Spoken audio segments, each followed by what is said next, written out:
whereas the exponential function has a diffie-q of k times the population.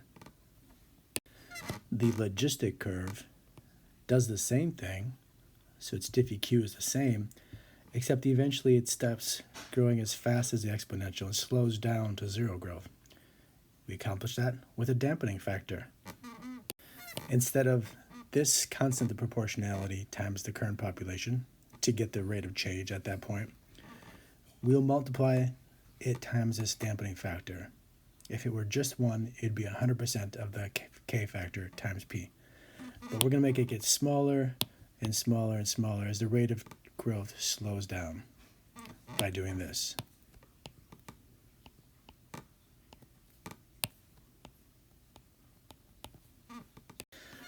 So as the population gets closer and closer to the max population, this ratio is approaching 1, this difference is approaching 0, and as it approaches 0, k times something approaching 0 is approaching 0 of the population, which is approaching 0.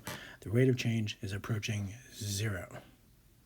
This is a diffie-q for logistics. Here's an example. And these two variables have to match. It could be deep y, and this would be a y and a y. In this case, I'm using p, but they have to match. If they don't match, it's not logistic. Now, once we have this logistic diffie-q, we can quickly go to the solution for the function rule for that dependent variable, in this case p, as a function of the independent variable t. And it's equal to the maximum population, so say p sub max, over 1 plus some constant times e to the negative kt. And k, in this case, is 1.18. And the numerator is 4,000. So this would be the solution. We don't know what c is yet, but with some initial information, like at time t equals 0, the population is 1,200, we could substitute those in and easily find c. All right, what about the other form that will sometimes pop up? Sometimes they'll look like this. Again, these variables have to match. And if you just have a factor times that dependent variable multiplied by the difference of some big number and that dependent variable, it's got to follow the subtraction sign, then that's still logistic, because all they did was take this expression and multiply it by 1.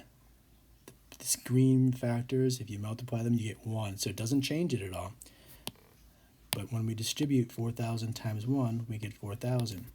And when we distribute 4,000 times p over 4,000, we get minus p.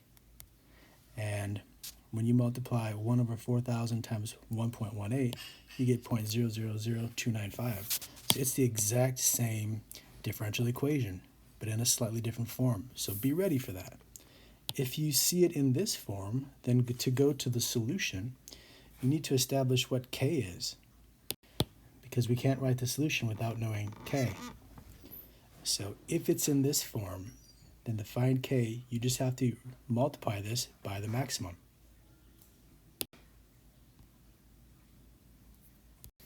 Again, the green change is times 1, so we don't change anything. And when we distribute here, we get the 1 minus p over the max. And what do we get here? The k value. So now that we know the k value, we can go straight to the solution. Max over 1 plus c times e to the negative or opposite of k, t.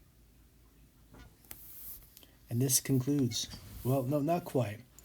So the other big idea that you will want to have memorized, pretty sure most people already do, is this.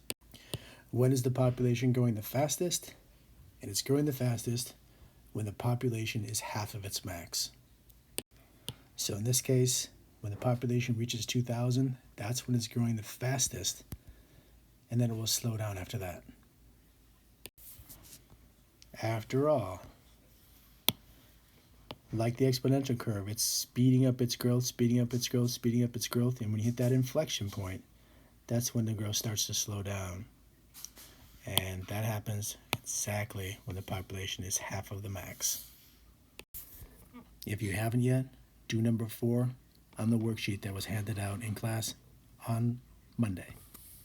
And it's also posted at Google Classroom.